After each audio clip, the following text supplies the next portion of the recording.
Au Centre d'imagerie cérébrale de l'Institut Douglas, des volontaires se succèdent dans la salle d'imagerie par résonance magnétique où leur cerveau est observé dans les moindres détails. Ils participent à une étude dont l'objectif est d'évaluer l'efficacité d'un médicament contre la maladie d'Alzheimer, ultime étape d'un long processus de recherche entamé par Jude Poirier au début des années 90. En 1993, on a fait une découverte importante. En fait, on avait découvert à l'époque le gène le plus important impliqué dans la maladie d'Alzheimer. C'est un gène qui, à toute fin pratique, est un gène paresseux impliqué normalement dans le transport du cholestérol pendant les phases actives de régénérescence du cerveau, donc pendant que le cerveau se répare. Or, en 1996, on fait une deuxième découverte d'importance, mais tout à fait dérivée de la première, c'est-à-dire qu'on voit que le gène et les variantes génétiques qu'il caractérise affectent aussi la réponse aux médicaments et en particulier permettaient de prédire jusqu'à un certain point quel médicament allait fonctionner chez un patient et pas chez l'autre. Quelques années plus tard, on effectue une série d'analyses qui nous permettent d'identifier des molécules chimiques, des médicaments ou des hormones susceptibles de stimuler notre gène paresseux.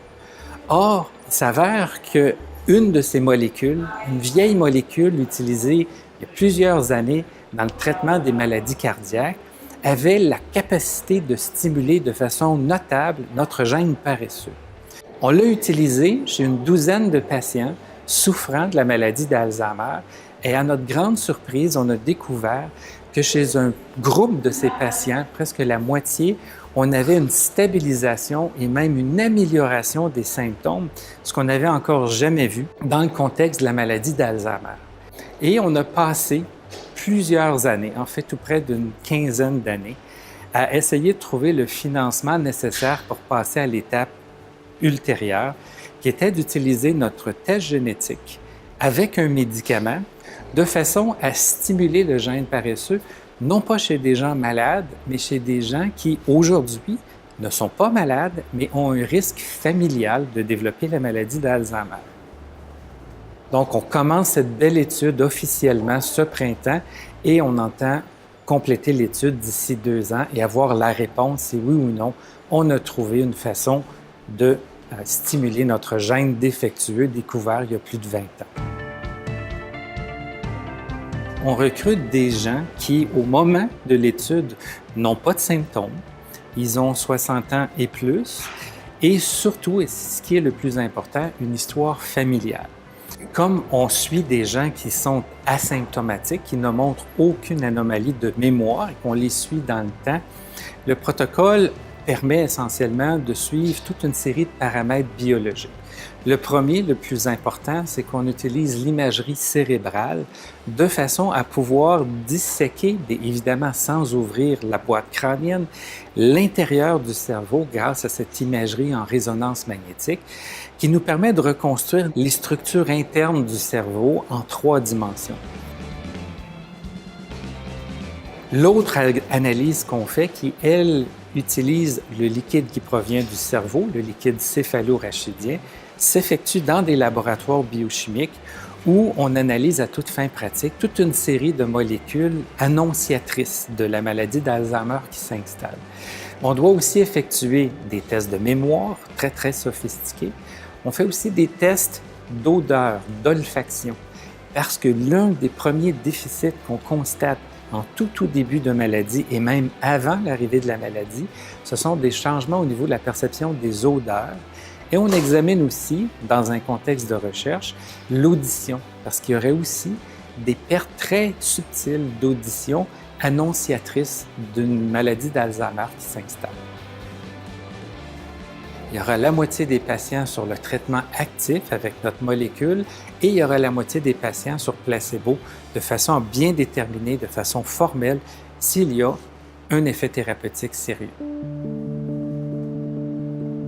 Si on met ça dans un contexte mondial, on est passé d'une situation où malheureusement on n'avait pas de traitement curatif pour la maladie d'Alzheimer, à aujourd'hui une situation prometteuse où on pense, non seulement le travail qui est fait ici, mais aussi au niveau de l'industrie pharmaceutique, avoir entre les mains des médicaments potentiellement capables de reporter la maladie d'Alzheimer ou encore mieux guérir la maladie.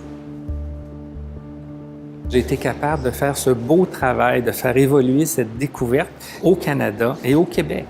Donc, il est possible de faire de la recherche de qualité mondiale à impact très élevé ici au Canada et au Québec. Est-ce que c'est facile? Non. Mais est-ce que ça a de l'impact sur la société québécoise? Oui, parce qu'en restant ici, j'ai formé des jeunes chercheurs qui aujourd'hui sont des leaders dans la communauté de la recherche canadienne et américaine, et ça, j'en suis très fier. En fait, je dois admettre que l'espèce de retrait du financement de la recherche fondamentale a eu des impacts récemment et va aller en s'exacerbant au fil des années. Il va de soi que les mécanismes fondamentaux, quand on les comprend, nous permettent de développer des médicaments ciblés. Ce que les Américains ont compris, ce que les Européens ont compris, les Asiatiques, les Japonais ont fait et que nous ne faisons pas ou très peu. Et dans ce sens-là, je pense qu'on va pénaliser beaucoup la recherche canadienne sur le long terme. Et plutôt que d'inventer nos médicaments, on va devoir les importer et les payer le plein prix. Et ce sera un prix sociétal énorme à payer pour ne pas avoir fait cet investissement à temps.